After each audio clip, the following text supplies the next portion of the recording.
I found out early in the marriage that my husband was bisexual. He was involved with Roy Cohn, the assistant counsel to Senator McCarthy, when he used to come with a little... This is Susan Kaufman, ex-wife to renowned bootlegger and founder of Schenley Liquor Corporation, Louis Rosenstiel. Really see that he was a gay boy. In this clip, Susan is describing a situation she outlined in a 1970 affidavit under oath delivered to the New York State Legislative Committee on Crime. In that affidavit, which remains sealed to this day, Susan testified in meticulous detail of her witnessing of secret homosexual sex parties at the Plaza Hotel in New York City in the 1950s between her husband and other powerful deep political actors. Through her husband, Susan was brought into room 233 of the famous Plaza Hotel, otherwise known as the Blue Suite, where she witnessed her husband, bootlegger Louis Rosenstiel, engaged in sexual activities with such figures as FBI Director J. Edgar Hoover, Catholic Cardinal and Archbishop of New York Francis Spellman, Joe McCarthy's assistant counsel and future New York power broker and star lawyer Roy Cohn, and several other unidentified young men. These testimonies remained sealed in the New York Department of Justice vault until Susan broke her silence and testified publicly in the 1990s in an interview in her house in France. Today, I believe that these allegations are especially revealing, as they appear to uncover the long-standing tradition of sexual blackmail as an instrumental tool within the depths of the American deep state. What allegedly happened at the Blue Suite in the mid-1950s would serve as a blueprint for future intelligence-affiliated blackmail operations, such as the Epstein case that continues to unravel to this day. In today's episode, we will be embarking on part 2 of our 3-part Gladio miniseries. As always, I make these videos as standalone products, so I recommend you stick around if this is your first video you've encountered on my channel. The other videos on my channel will always be there later and will hopefully give you the fuller picture. You may be wondering what the Blue Suite story has to do with our previous part on the Italian election of 1948, but I promise many of the same characters we discussed last time will show up today. And this analysis will hopefully help explain some of their actions and motives. This will be especially true for the next episode as well, where we'll be outlining the origins of the French Connection, arguably one of the most prominent heroin trade routes of the Cold War, and also arguably where Gladio started in France.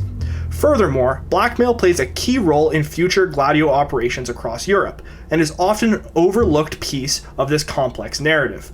We will be engaging in a sort of network analysis today. As today, we will be diving deep into the muck of the American underworld and attempting to untangle the key players, their connections, their motivations, and most importantly, how the interplay between mobsters, government officials, and spooks in New York and broadly throughout the United States tie directly to the unfolding of early Operation Gladio in Western Europe, specifically in establishing the French Connection, as I said before, and the beginning of CIA activities in Marseille. Today we are going fully into parapolitics, as Peter Dale Scott would say. It may be dizzying and confusing at first, but I hope to ease us through the fog and slowly put the pieces together to this complex puzzle. This episode was deeply researched and is probably the most cited work I have presented yet on this channel. Please do take the time to check out my citations in the description below. As always, all my statements will be annotated by a number above. So when you see a number show up like this, it'll link to a bibliographic citation below in the description. I owe a massive debt today to 2 authors in particular. Firstly, Whitney Webb for her groundbreaking work in One Nation Under Blackmail. This is such a sprawling book and formed the backbone for my roadmap today, so really I owe a huge debt to Whitney. Second, I want to mark the excellent Official and Confidential: The Secret Life of J. Edgar Hoover by Anthony Summers. It's a fantastic biography that unraveled a lot of previously unknown informations about the famous FBI top cop. I highly recommend you check it out if you haven't already. There's some really interesting stories in there that I'm not covering today that I think are totally worth checking out. So with all that said and all that out of the way, let us begin to untangle the web, and we are starting in the late 1940s, early 1950s with the Red Scare. Let's begin. I will do my level best to stand up for freedom and democracy around the world by keeping the United States of America strong and by keeping our eyes wide open as we welcome change in the world, but keeping our eyes wide open.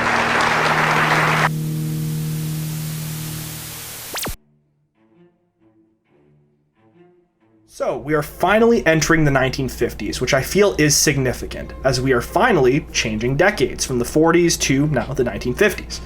I want to take some time to situate ourselves in this place and time, as today we are going to be doing some deep analysis of the 1950s as a whole, but also this American political milieu. And I think it will be valuable to have a full picture of the political environment that these events took place in, especially today, as our story is heavily focused on personal interactions and social circles that were intrinsically linked to the Red Scare and the heightened panic of the time. Let's get into it. This early period of the Cold War was marked by a dramatic escalation in tension with the perceived communist threat, both abroad and domestically.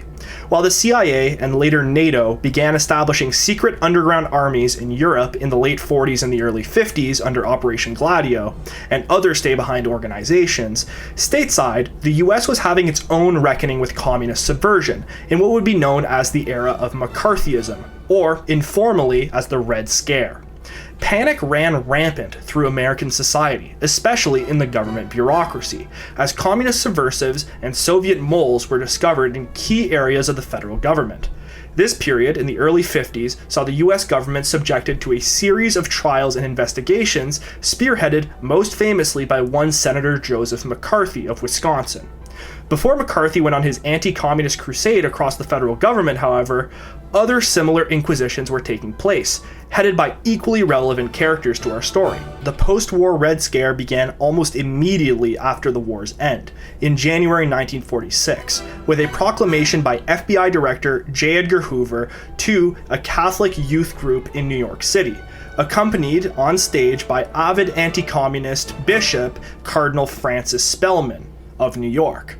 Hoover claimed to the gathered Catholics that, quote, there are only 100,000 communists who are organized and articulate, but they are motivated by fanatical frenzy. If you watch the previous episode of this series, you will recognize that Francis Spellman was the same Francis Spellman that was a major American propagandist for the Christian Democrats in the 1948 election in Italy that we mentioned earlier. Spellman, who was previously the Archbishop of New York, was about to be appointed as a cardinal by Pope Pius XII in February of 1946, 1 month later. He was clearly deeply connected to the papacy, but also had a near legendary status in the New York establishment, and dubious connections to the CIA that we will establish later.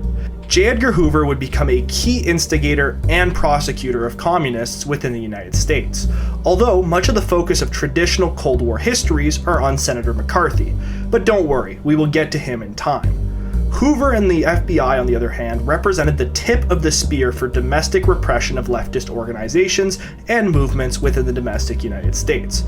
Now, one last important thing I want to emphasize before we move on is that Cardinal Spellman and FBI Director J. Edgar Hoover, the two men on stage in front of the Catholic youth group in 1946, were two of the four Blue Suite guests that Susan Kaufman reported in 1958 were at that party. They were clearly close in 1946, and this shows a long, enduring relationship between these two power brokers. As the Red Scare intensified into the late 40s, it provided fertile ground for the rise of several young congressmen and senators. One that I would be remiss to not mention, who has continued to fascinate me throughout my studies, and who I may even have to dedicate an entire mini-series to because of just how interesting he is the one and only Richard Milhous Nixon, who finally makes his appearance into our narrative. Now, Nixon at the time was a junior congressman from California in the late 40s, and was by all account an outsider in the elitist circles of Washington, D.C. He was born in relative poverty in rural California, and Nixon had somehow elevated himself to the US Congress, unseating the 5-term congressman and New Dealer Jerry Voorhis. Nixon would create his political brand in this Cold War Red Scare environment as an ardent anti-communist prosecutor with the House Un-American Activities Committee, or HUAC for short. Nixon's rise, however, is tinged with intelligence connections, specifically to one Allen Dulles, the cunning future director of CIA. According to David Talbot, Nixon met Allen Dulles in 1947 aboard the Queen Mary yacht while on a fact-finding mission to Europe. Allegedly, among many discussed topics, Dulles convinced the young Nixon to support the Marshall Plan, which we know now that the CIA skimmed funds from for their activities in post-war Europe, and maybe more importantly, began the process of marrying the East Coast old boy Republican establishment with the burgeoning conservative Republicans in the West. According to former Justice Department investigator and self-proclaimed Nazi hunter John Loftus, Allen Dulles' partnership with Nixon runs deeper than their meeting in 1947 on the Queen Mary. Loftus alleged, according to classified documents that he read, that Nixon came across Nazi files while working as a naval officer at the end of the war in 1945 on the American East Coast. These documents, found in a torpedo factory, allegedly indicated that Allen and John Foster Dulles had facilitated the laundering of Nazi funds during the war. Loftus's allegations are not verifiable, but also are not entirely unfounded, as we saw in the first two parts of this series. Now, regardless, Loftus claims that Nixon and Dulles struck a deal in that moment where Nixon agreed to keep his mouth shut regarding the incriminating documents, while Dulles secretly funded his campaign against the five-time California New Dealer, Jerry Voorhis. Now, I'm unsure if we're ever going to be able to substantiate Loftus's claims about an earlier Dulles-Nixon meeting, but what we do know is that the Queen Mary meeting on the boat to go to the fact-finding mission between Dulles and Nixon did happen, and from my position, it does indicate the beginning of an alliance between the two major factions in the US establishment. This particular instance reminds me of a fantastic and largely forgotten book written by Carl Oglesby in 1976 titled The Yankee and the Cowboy War. The entire book is available for free on the Internet Archives, which I have linked below. I highly recommend you read it. It's a really quick read and really engaging. But essentially, Oglesby's thesis claims that the US establishment was increasingly divided between two competing camps within the power elite that transcended party lines. The camps he described were firstly the Yankees, otherwise known as the Eastern Establishment, or as authors such as Carroll Quigley have called the Anglo-American Establishment. Think of this group as the waspy New York and Upper East Coast old families, such as the Rockefellers, the Roosevelts, and the Morgans. Think also of internationalist institutions as their power centers, the Council on Foreign Relations, the United Nations, the IMF, and eventually the World Bank. These were internationalists who believed in global institutions, American integration into foreign markets, and the construction of an imperium through covert action and financial pressures. The Dulles brothers could neatly fit into this mold. However, since these camps run between party lines, we could also include such Democrats such as FDR and JFK. This could be considered the old power center of America, largely concentrated around banking and financial institutions, mining, and agricultural interests. The second camp outlined by Oglesby is that of the Cowboys, or the Western establishment, largely based out of Texas and California, with their wealth largely consolidated in oil and gas and the emerging aerospace industry in the Western states. This second grouping is positioned as an emerging source of power after World War II, with the ascent and establishment of the Bush Clan and the rise of several prominent Texan and Californian politicians, such as Nixon as vice president and later president, Lyndon Johnson as longtime Senate Majority Leader and VP and later president, and of course Ronald Reagan. Throughout the first half of the Cold War, the Cowboys would rise to challenge the longtime supremacy of the Eastern Yankees. This camp was expansionist, viewing the world as an endless frontier of open opportunity, favoring overt warfare and direct aggression to gain a foothold across the globe. Opposing America's enemies was less about meticulous and Machiavellian networks, but about outright opposition through an all-means-necessary push for victory. I see Richard Nixon as an exemplary figure of the cowboy camp, alongside figures such as Lyndon Johnson and eventually Ronald Reagan, as I mentioned before. Now, I believe that the alliance between Dulles and Nixon exemplified the beginning of a short-lived peace between these two competing power factions throughout the 1950s. Peter Dale Scott uses similar language in his book Deep Politics and the Death of JFK, but he claims that the two main camps were the globalist internationalists, otherwise known as Oglesby's Yankees, and the nationalist expansionists, Oglesby's Cowboys. Oglesby's book is mainly focused on the Kennedy assassination and Watergate, which represented his titular Yankee Cowboy War, with the war starting with JFK's assassination and ending with Nixon's impeachment. Now, when we get to the Kennedy assassination, I want to use this theoretical model much more loosely, but for now we will keep this concept in our back pocket as a useful and, in my opinion, compelling framework to understanding the elite politics of the Cold War. I hope that you will all be able to use this framework when reading about the Cold War or learning about it, because I think it's a really useful framework for understanding, maybe beyond party lines, how American power works. So moving on from that, when Nixon returned to America from his fact-finding mission across Europe, he had dedicated himself to the anti-communist struggle and would serve as one of the chief prosecutors on the newly formed House Un-American Activities Committee, which would inspire Joseph McCarthy to begin his crusade in earnest in 1950. So, following a provocative testimony by senior editor and writer at Time magazine, Whittaker Chambers, where he claimed to have been a courier in a secret Soviet spy ring in Washington, D.C. in the 1930s, alongside one Alger Hiss, the young Richard Nixon went on the attack, bringing State Department official Alger Hiss to trial. Hiss was most famous for being one of the head architects of the United Nations, a key centerpiece of Truman's liberal internationalist post-war vision. The Alger Hiss trial exposed a complex web of connections that spanned across the political establishment.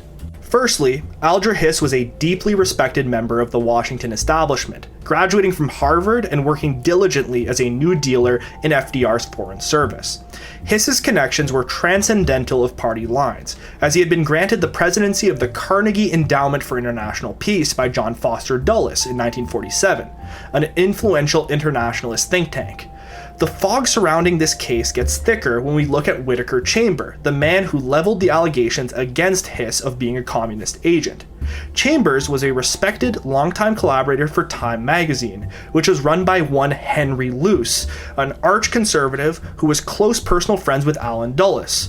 Luce could always be counted on to provide positive coverage of Dulles's OSS activities and future CIA operations.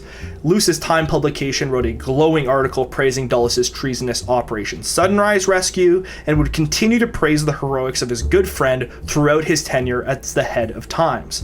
Dulles and Luce also served together on the board of the National Committee for a Free Europe, a front group that Dulles created to fund Radio Free Europe, which was a CIA propaganda center in Europe. Now, also, Luce was a member of the Skull and Bones Society at Yale, which was an elite secret society with a long list of influential members of the power elite, most notably future CIA Director and President George H.W. Bush, who happened to also be close personal friends with Luce. Now, I don't want to get too deep into Skull and Bones yet, as I hope to make a full video on that topic at some point, so we'll leave that for now. But finally, Henry Luce's Times Life magazine would be the ones to buy the Zapruder film, the one piece of film documenting the Kennedy assassination. Time Life would hold the Zapruder film in archive for 5.5 years, away from public view until 1969. This would clearly have been a massive favor for parties that were allegedly involved in the Kennedy assassination, so mainly the CIA allegedly and the mob. I bring all this up because remember, Luce was Whittaker Chambers' employer, who was the main witness against Alger Hiss in the HUAC case, and given Luce's closeness to the Dulleses and Chambers' high pedigree at Time, this accusation seems strangely coincidental for the ambitious brothers. The Alger Hiss case was also concerning to the Dulles brothers for another reason, due to John Foster Dulles' personal connection to Hiss, as he had sponsored Hiss to become the president of the Carnegie Institute.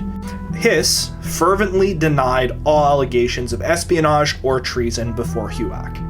Despite his conviction, Nixon was trapped between the Eastern establishment of John Foster Dulles and the Republican presidential hopeful and former governor of New York, Thomas Dewey, who we'll get to in a second, and the anti-communist crusade that he had personally devoted himself to. The Dulleses, who were forever ambitious, had tied themselves to Dewey's 1948 presidential campaign against President Truman, as they hoped to be installed as Secretary of State and Director of the CIA, respectively, an unlikely scenario under the Democrat administration of Harry Truman. If Foster's connections to the alleged communist Hiss were to be unearthed, it could jeopardize the brothers' appointments to those key positions. But in the end, Nixon consulted with John Foster, who agreed that the Hiss trial should proceed, so long as his association with the New Dealer not be revealed. Hiss was eventually found guilty, not for treason or espionage, but for perjury, for lying under oath about not knowing his accuser, Whittaker Chamber. John Foster Dulles and Allen Dulles' reputations were saved, but Dewey's presidential run was doomed, as he was defeated by the incumbent Harry Truman in 1948. I want to take a second to discuss the multiple implications of the Hiss case before we move on. In 1948, Nixon had told America in no uncertain terms that communist infiltrators were present in the US State Department. His evidence was provided by a source deeply tied to Henry Luce and thus Allen Dulles. The man accused, Alger Hiss, vehemently denied any allegations, and to this day, his guilt is questionable, according to most scholars. Since 1948, though, the Venona Papers, a series of declassified documents showing additional evidence linked to the McCarthy and HUAC trials, proved that some of the convicted communists, such as Julius and Ethel Rosenberg, were guilty of spying for the Soviets. However, with Hiss, historians remain divided on his complicity in the spy ring, even with the Venona Papers. Now, to the conservative pundits of the time, the Hiss case solidified the idea that the government was infiltrated by communists. To liberals of the time, the case was exemplary of the so-called witch hunt that would unfold under Senator McCarthy over the next few years. My personal analysis of the situation is fairly cynical. Given John Foster's ambitions to become Secretary of State and his close ties to the ultimate source for the trial, through his brother's connections to Henry Luce and Whittaker Chambers being Henry Luce's employee, as we had already said, it could be argued that the Alger Hiss case was potentially fabricated to give Foster Dulles a proper reason to purge what he viewed as his new State Department of New Dealers, when he would be granted the job in the future Dewey administration. It could also be argued that since Allen Dulles had made a new partnership with Richard Nixon, this could have been seen as a show trial to give Nixon, the rising star congressman, a bit of a step up, and to give the whole witch trial a sense of legitimacy. Now, with all that said, even though John Foster Dulles did not ascend to the role of Secretary of State in 1948, he would only do that in 1952 under the Eisenhower administration, the State Department would be cleansed of New Deal influence through the McCarthy trial later in the early 1950s, which were enabled by the Alger Hiss case. This is all my own pet theory, though. We unfortunately will never know the truth of Alger Hiss's complicity in Soviet spy rings. What we do know is that Nixon's HUAC hearings did open the door for Senator McCarthy and, more importantly, his assistant Roy Cohn, anti-communist inquisitions across the federal government. And this, my friends, is where our story of blackmail, organized crime, and corruption begins. It's February 1950. 2 years have passed since the Alger Hiss case brought communist infiltration to the forefront of the American psyche. The previously unknown junior senator, Joseph McCarthy of Wisconsin, made the now iconic statement that Truman's State Department was filled with some 200 or so communists, and best of all, he had undeniable proof. McCarthy always had lists of subversives that he pulled seemingly out of thin air. However, according to journalist and author Anthony Summers, McCarthy's meteoric rise and irrefutable intel was secretly associated with one J. Edgar Hoover, longtime director of the FBI. According to one William Sullivan, who was the head of the FBI's domestic intelligence program in the 1960s, Hoover was feeding dozens of names of suspected subversives to McCarthy during the Red Scare. Summers goes on to argue that McCarthy was used by Hoover as a public-facing front to instigate a political crusade that he had no authority to undertake himself in his allegedly politically neutral role as FBI director.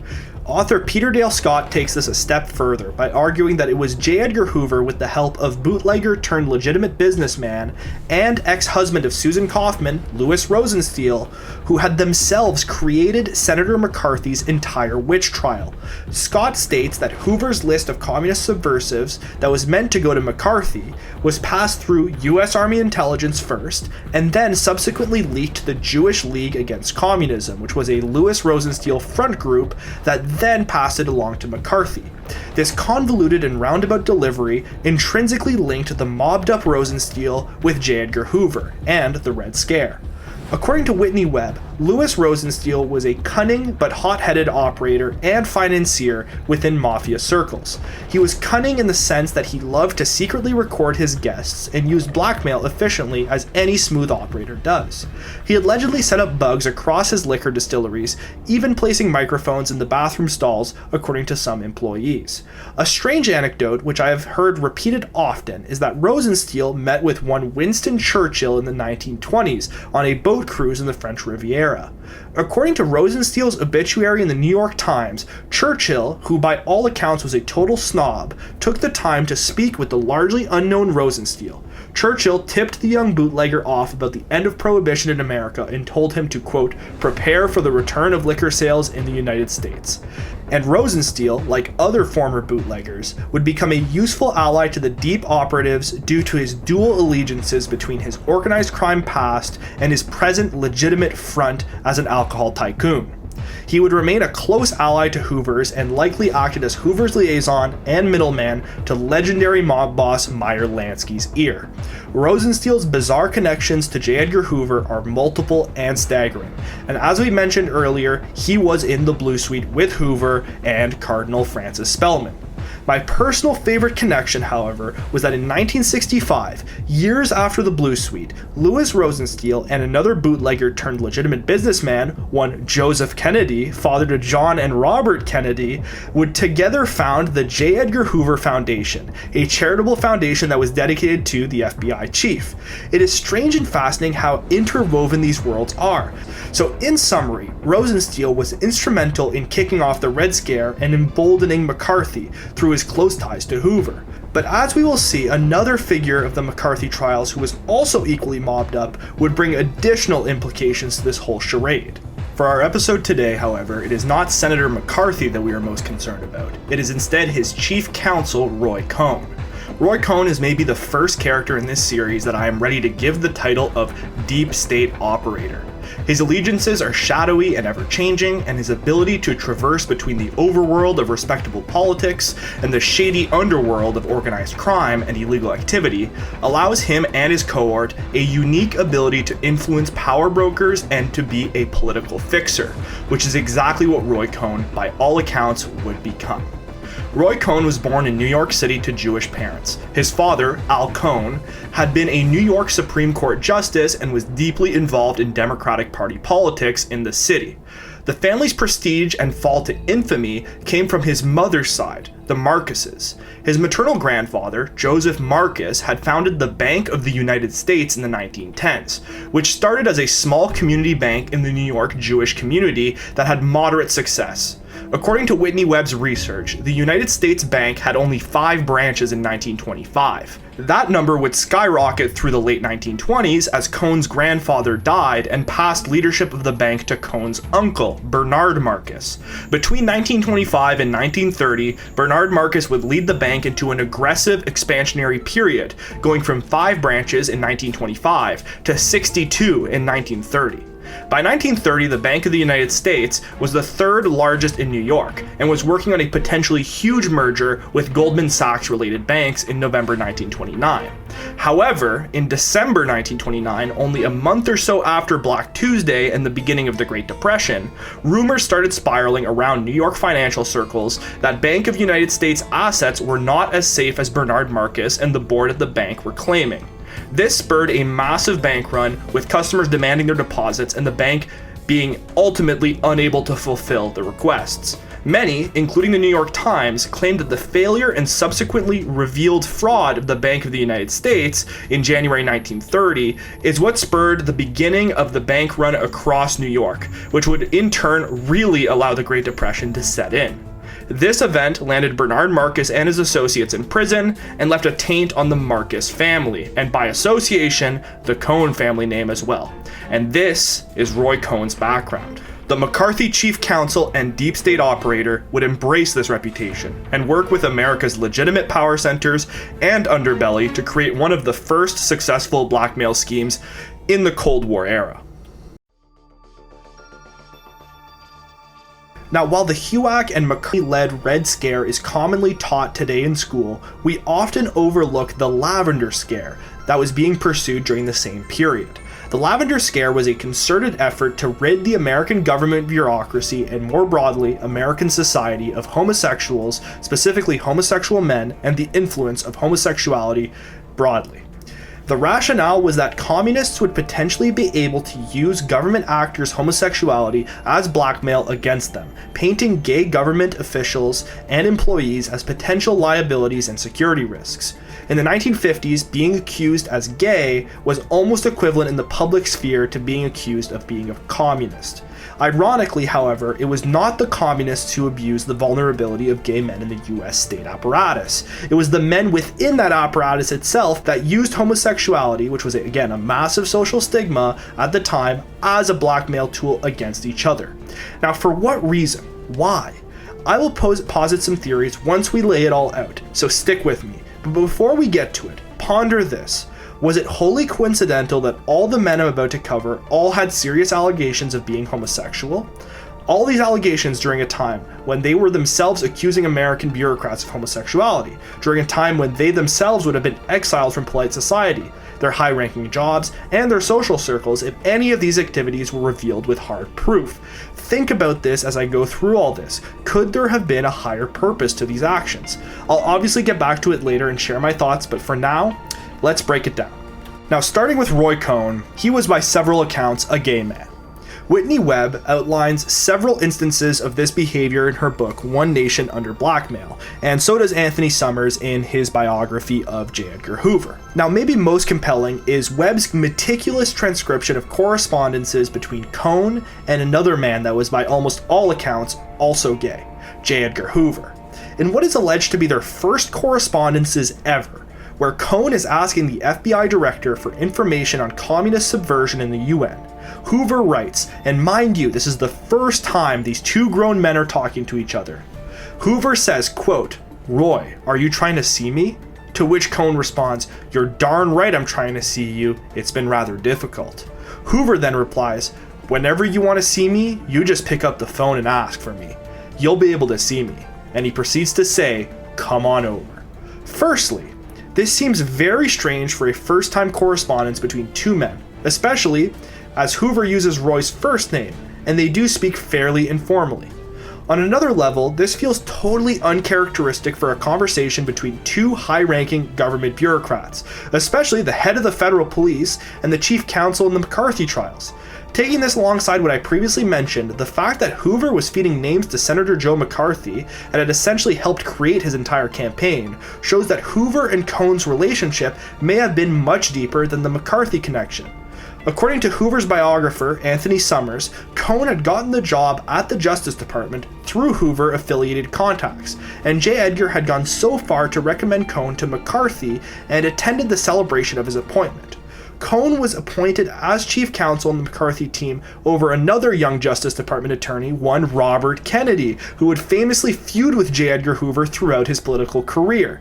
The young RFK would not end up with the senior counsel position, but would still participate in a more junior role in the McCarthy hearings.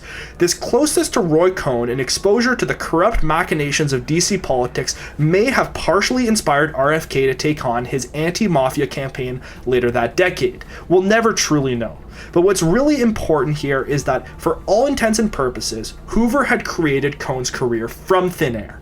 Hoover himself, likely a gay man, may have simply found affection for the young lawyer from New York. Or maybe there was a deeper reason that he vouched so heavily for Cohn.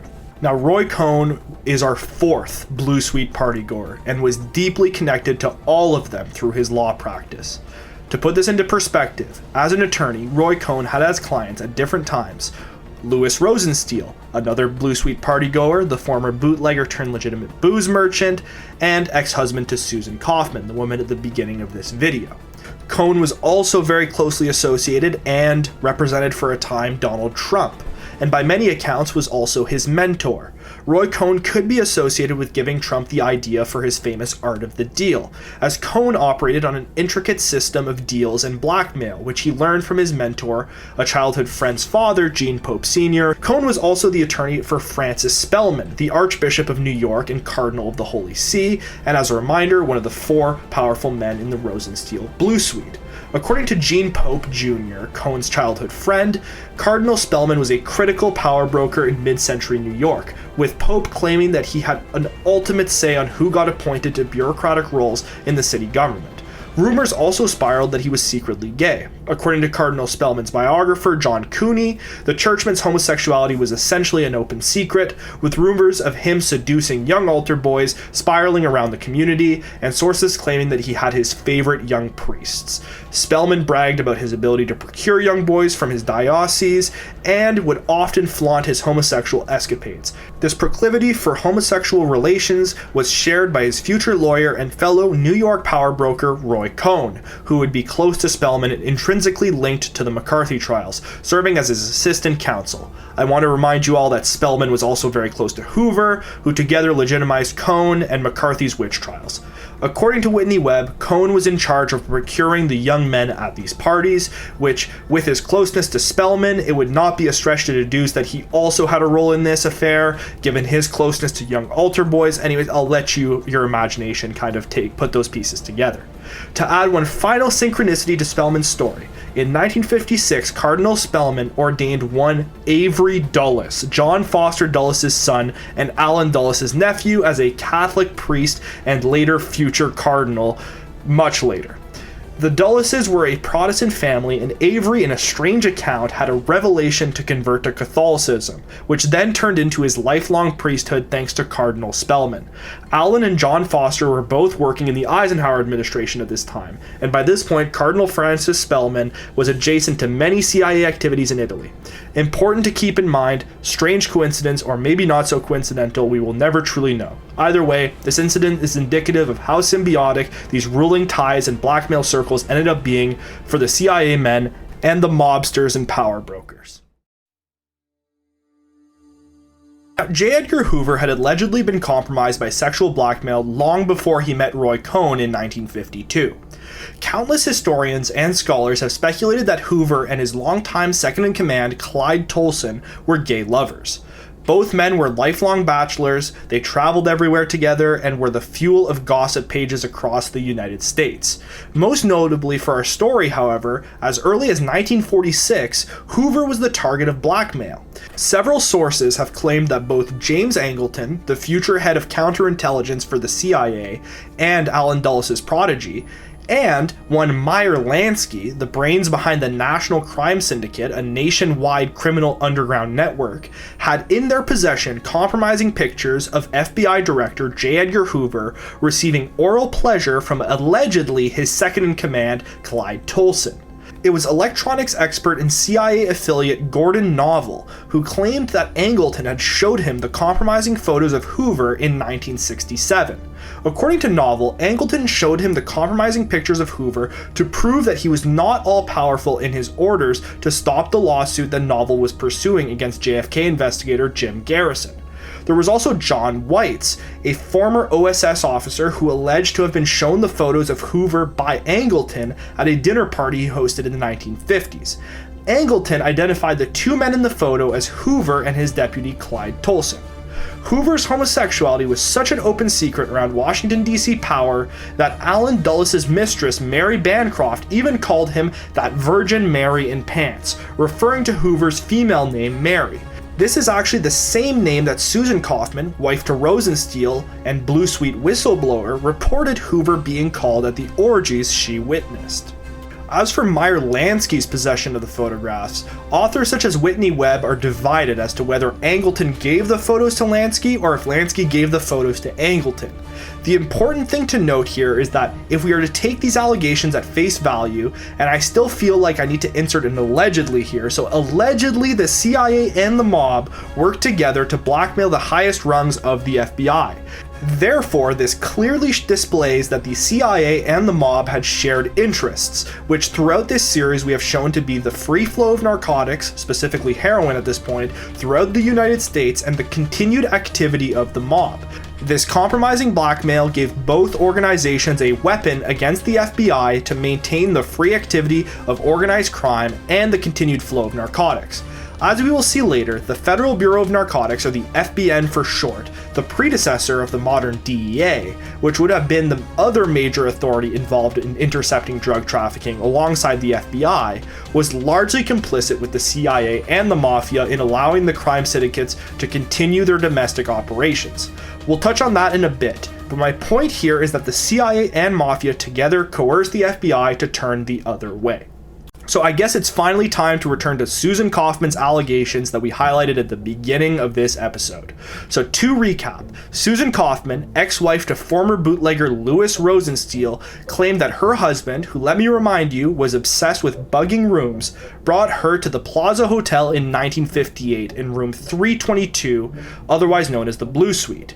There, Susan witnessed one J. Edgar Hoover dressed in full drag, going by the name Mary Hoover, the same name that had been reported by Allen Dulles' mistress. Now, CIA counterintelligence czar James Angleton and mob accountant Meyer Lansky both already possessed photos of Hoover engaged in compromising homosexual acts from the 1940s, so this account of Hoover is not singular. Also in the room with Kaufman, her husband, and J. Edgar Hoover was Cardinal Francis Spellman, a massively powerful man in New York and with the Vatican, who was also a vocal anti-communist propagandist in the 1948 Italian election, where the CIA was heavily involved.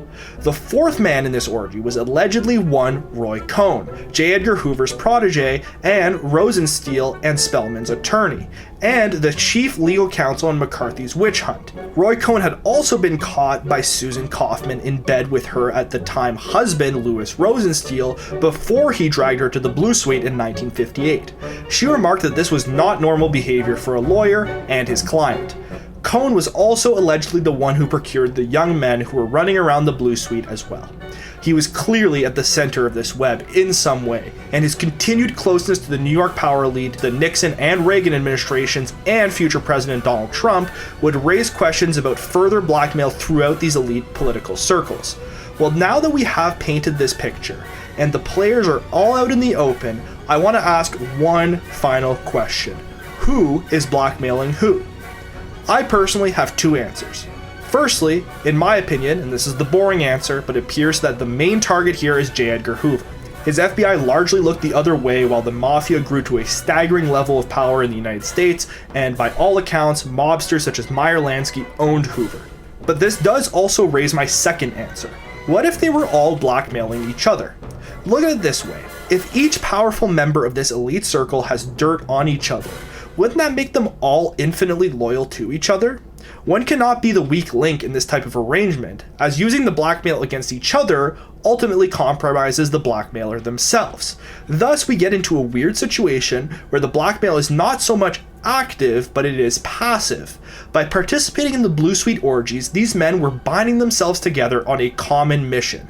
In this case, I will argue to protect organized crime and the global drug trade, two critical elements of Gladio as I've argued throughout this series. Overall, this tactic succeeded. Mob activity in the United States would continue to balloon throughout the 1950s and 60s, especially as the FBI continued to look the other way, while overwhelming evidence showed that the CIA continued to use mob elements for operations across the globe. As we continue to unpack Gladio next time, we will continue to see mob figures shine through as key members of the Gladio stay-behind networks. Furthermore, narcotics profits will continue to be an unaccountable funding source for Gladio operations across Europe, as will become evident in our investigation of the establishment of the French Connection and the beginning of French Gladio in the next episode. But most importantly to the topic today, sexual blackmail continues to be a main fixture within the history of intelligence, and more specifically within Gladio's stay-behind networks. Just as a few examples, if you want to see what I mean, let's start with Marc Dutroux, who created a depraved network of pedophiles in 1990s Belgium that involved several high-ranking Belgian and NATO-affiliated figures. During this same period, Belgium was shaken by the Brabant attacks, which many researchers have argued have dubious ties to NATO, the CIA, and Belgian officials. Another example is that of the Stockholm brothel. According to sources in Stockholm, Sweden, which, keep in mind, Sweden wasn't even a NATO country, the CIA operated a honeypot brothel used to blackmail and entrap people within the Swedish underground. People affiliated with this brothel have been alleged by Olof Palme researchers to be connected to the assassination of the Prime Minister in 1986. And finally, my favorite example, and one that my Turkish viewers will appreciate, is the case of the Susurluk car crash, wherein a prominent Turkish politician was in a car wreck with a high-ranking member of the fascist Turkish paramilitary group, the Grey Wolves, who have deep alleged ties to NATO and a famous beauty queen. The Turkish deep state is one that is infinitely complex and dense, but this is a small incident that shows how the worlds of organized crime and NATO stay behind organizations tied to the larger power structure through these sexual blackmail schemes. Of course, I would be remiss if I didn't mention the Epstein case, the true depraved pinnacle of sexual blackmail. I want to end on this point. I would argue that what was alleged to have taken place in the Blue Suite is a miniature version of what has been alleged in the Epstein case. The use of blackmail not as an active measure to get someone to do what you want, but as a passive tool to maintain cohesion across an entire network. When people say conspiracies could never happen because there would inevitably be people who would fall out of line and either go against the conspiracy or speak out, remember that often behind these vast, seemingly endless conspiracies and networks lies a lot of dirt. And since everyone is dirty, everyone looks out for each other.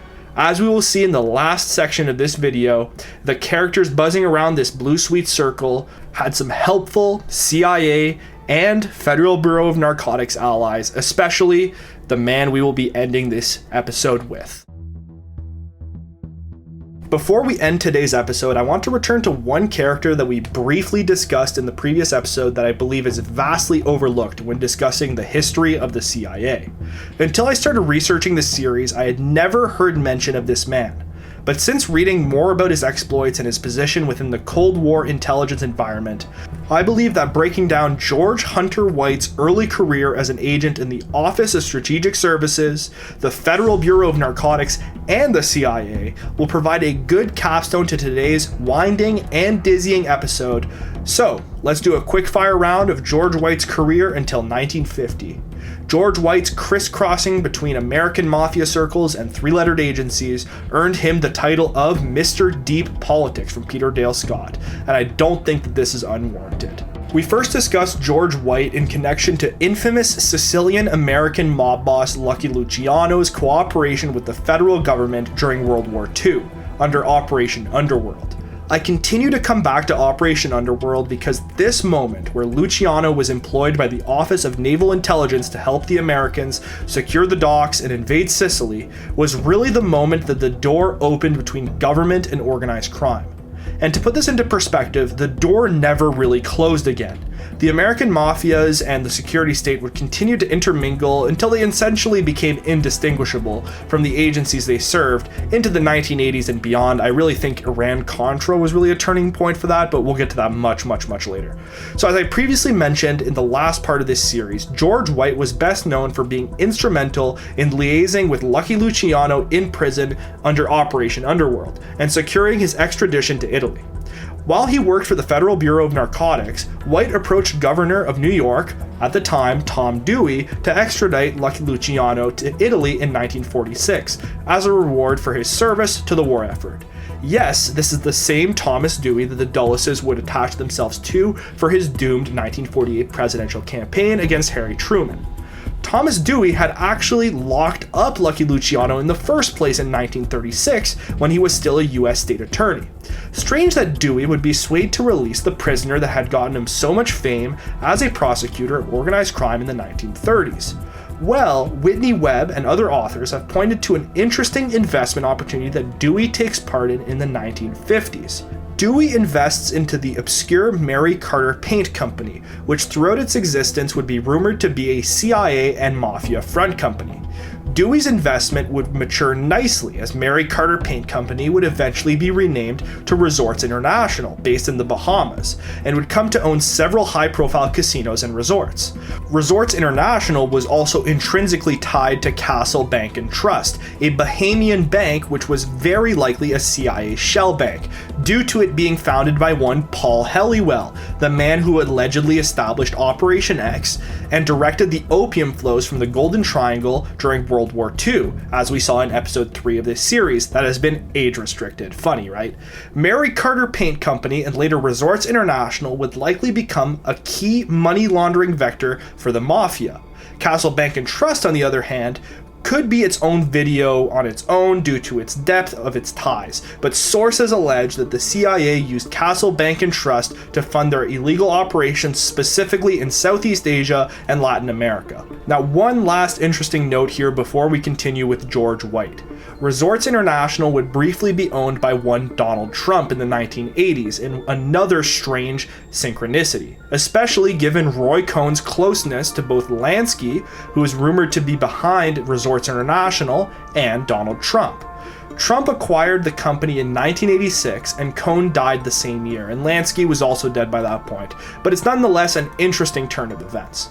George White may have been best known for his strong advocacy for Lucky Luciano while working with the Federal Bureau of Narcotics, but he wore multiple hats. George White worked simultaneously for the OSS and later the CIA and the Narcotics Bureau, giving him unique access to both organizations' intel. However, from my research, I'd argue that he was always more loyal to the OSS and CIA than he was to the FBN. George White started his intelligence career during the war, working as an instructor at the New York staging ground for the new OSS agents being shipped off to Europe and the Pacific. During the war, George White would personally train the future class of CIA spy masters. According to author Jefferson Morley, White would train future Director of Plans Frank Wisner, future CIA Director Richard Helms and William Colby, and maybe most significantly to White's career, the future CIA counterintelligence ace James Angleton. Angleton and White would work together closely and form a strong working relationship. By all accounts, George White was not opposed to working with mobsters and criminals to accomplish a task. This closeness and collaboration with mob elements was likely noticed by Jim Angleton, who himself would become closely aligned with organized crime throughout his career. Now, the main reason I wanted to discuss George White was to add one last takeaway about the evolving structure of the CIA before the end of this episode. So up to this point, I have really emphasized the fact that the OSS and later the CIA were made up almost entirely of elite Americans from Wall Street and corporate law firms.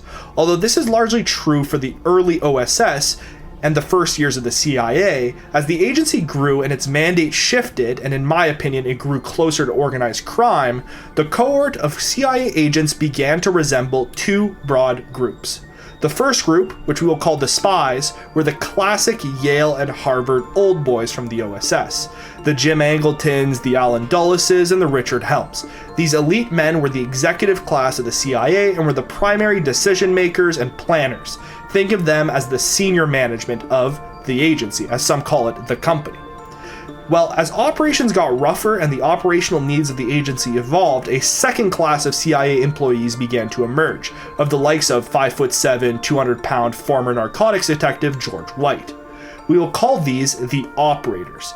These men were usually from the Midwest or the South, so usually not large urban centers, and did not share the same elite background as their leaders. However, men such as George White, Bill Harvey, and Frank Sturgis, for example, would be the ones to carry out the dirty work of rubbing shoulders with mobsters, delivering bags of cash, or breaking into the Watergate building, for example. If we take George White as an example, and compare him to Jim Angleton, both of these men had intimate connections to organized crime.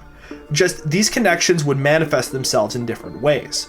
George White, for example, would later set up safe houses in New York and San Francisco for the CIA's mind control program MKUltra, and would procure victims from mafia pimps for the CIA scientists. Jim Angleton would never do this kind of work. He instead negotiated deals with the likes of Meyer Lansky while establishing shell companies with Helliwell and ensuring the disbursement of funds through the Vatican's secret banking network.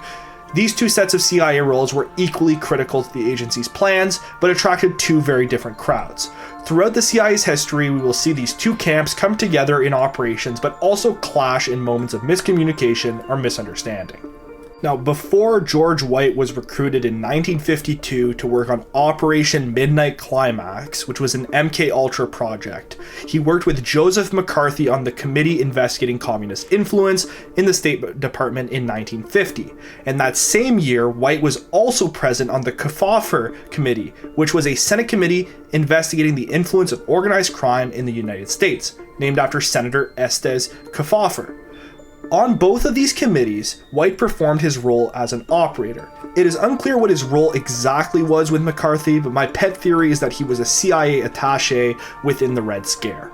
But during the Kefauver Committee, White himself presented a testimony on behalf of the OSS that the agency had no awareness of Operation Underworld or the collaboration with Lucky Luciano, claiming that, quote, the OSS remained aloof. This was almost certainly a blatant lie given the CIA's future collaborations with Luciano-connected elements in Italy and Meyer Lansky and Santos Traficante in Cuba.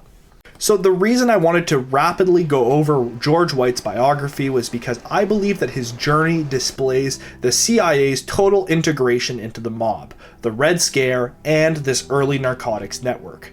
We mentioned that White helped secure Luciano's release from prison last episode, but according to his diary, he was also present in Rome in 1948, where he met with Wild Bill Donovan, the former director of OSS and at the time a private citizen. And he himself had allegations of funding mafia elements in Italy shortly before the election, as we saw last episode. Accordingly, two more men allegedly met in Sicily in 1950, who both had paths that intersected with George White. In 1950, Meyer Lansky took a trip to Sicily and met with old friend Lucky Luciano. Although the purpose of this trip remains obscured, we can observe that in 1950 and 1951, the CIA would take aggressive action in southern France to place the docks under Corsican mafia control. In the Golden Triangle, CIA fighting would resume to ensure that breakaway KMT factions and supported warlords would remain in control of the opium fields of Shan. And most importantly, George White would return with a mysterious French mobster under CIA employ. But this is all for next time. And with that, I think this is a good place to stop for today. We have already gone long, but there's still so much to cover.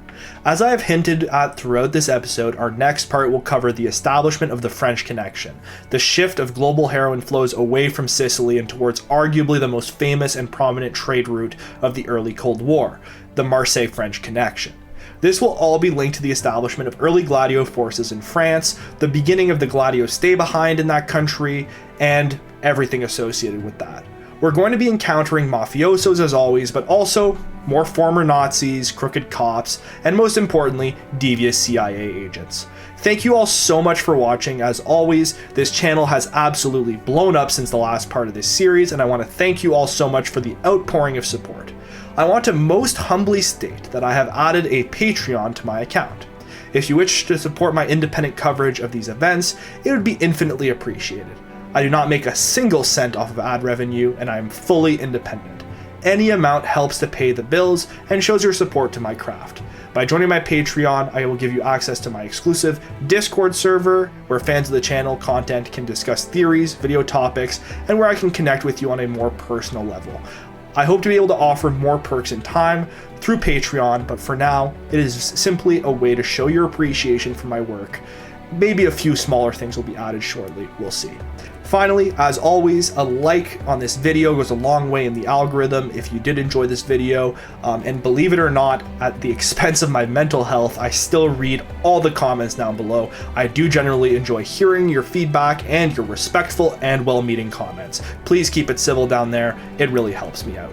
And as always, thank you so much for watching, and remember to keep your eyes wide open. Take care.